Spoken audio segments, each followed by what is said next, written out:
Hey everybody, wanted to do a quick update on the 5.3 twin turbo foxbody build. When we last left the car, I had almost finished building the rear end. That's all done, it's under the car now. We got a nice set of tubular upper and lower control arms on it, single adjustable lowers, double adjustable uppers. That's about it on the car. We had some parts show up, made some progress on the 5.3, and so let's go inside, we'll check that stuff out. This is the 5.3 liter motor that I'm going to use in the car. This is out of a 2001 Chevy truck. It's got 130,000 miles on it. There's nothing special about this at all. It's just a junkyard motor. So when I took it apart, there was about 2 inches of sludge in the bottom of the oil pan. So I knew that it hadn't had the oil change regularly.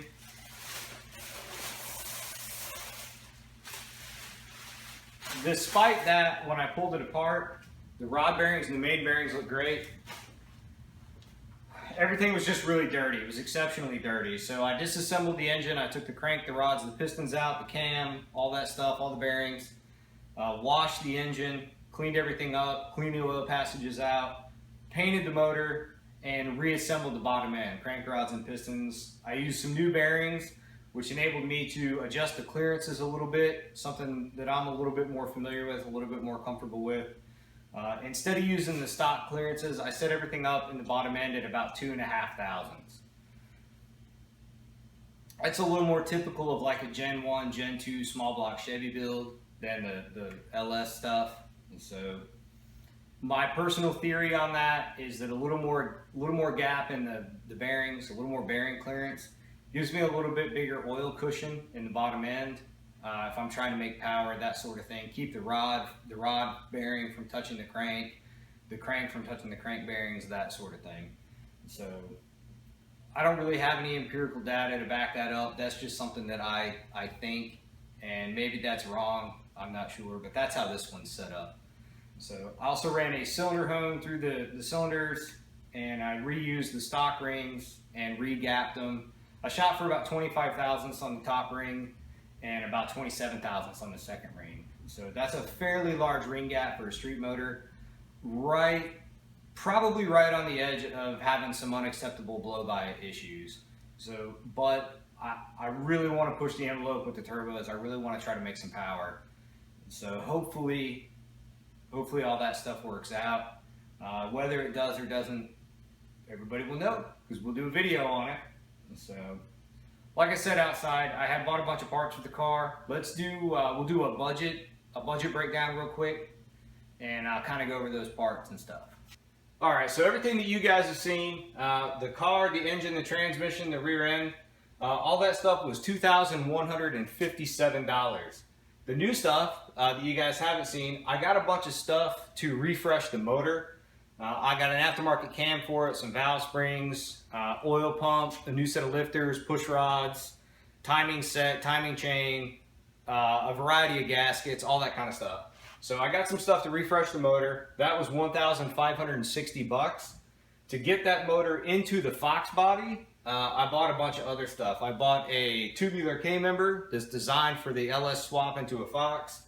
I bought a set of tubular A-arms, a set of coilover shocks, motor mounts, a tubular mount for the transmission, a Flaming River manual steering rack, a steering shaft, bump steer kits, and just some other odds and ends to help make the swap easier. All that stuff was $1,400. That brings me up to $4,932 in the car.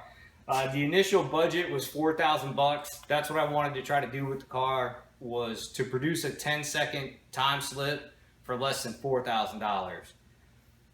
I still think that's attainable. I think somebody who is really hamstrung by a budget could get there. All of this stuff, none of that stuff's necessary. You could press on with your junkyard engine. You don't have to tear it apart. You don't have to do a cam. You don't have to do any of that stuff. The K-member and the A-arms and all that stuff. The reason I did that was all of the engineering associated with putting the motor in the car. Where is it going to go forward to backward, left to right? How high is it going to sit? All of that engineering has already been done when I bought all this stuff. So I don't have to try to figure that stuff out. I don't have to try to build my own motor mounts and all that kind of stuff. I think that's certainly something that I'm capable of doing. At this point though, I would rather spend the money and move forward more quickly with the project. So anyway, so that's where all the budget went. Let's check out some of the parts, and that'll bring everybody up to speed. We'll be current once we look at the parts. Sure doesn't look like $3,000, does it? So what we got all our gaskets and stuff, our cam. There's a set of push rods around here somewhere. There's our oil pump, push rods. Here's our ARP nuts and bolts, that sort of thing. There's our Flaming River manual rack, transmission cross member. There's our tubular K member with our A-arms, bump steer kit, steering shaft. There's our coilover conversion. And so we got a bunch of stuff sitting here on the table waiting to go.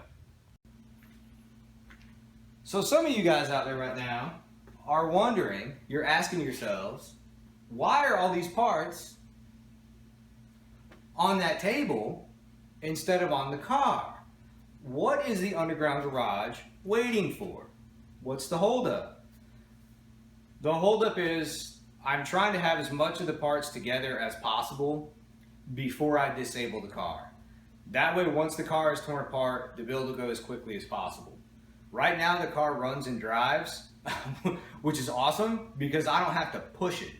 I have done so many projects where once the car is disabled, you have to push it out of the garage, push it into the garage, it's in the way, and this one's not like that yet. I don't have to push it.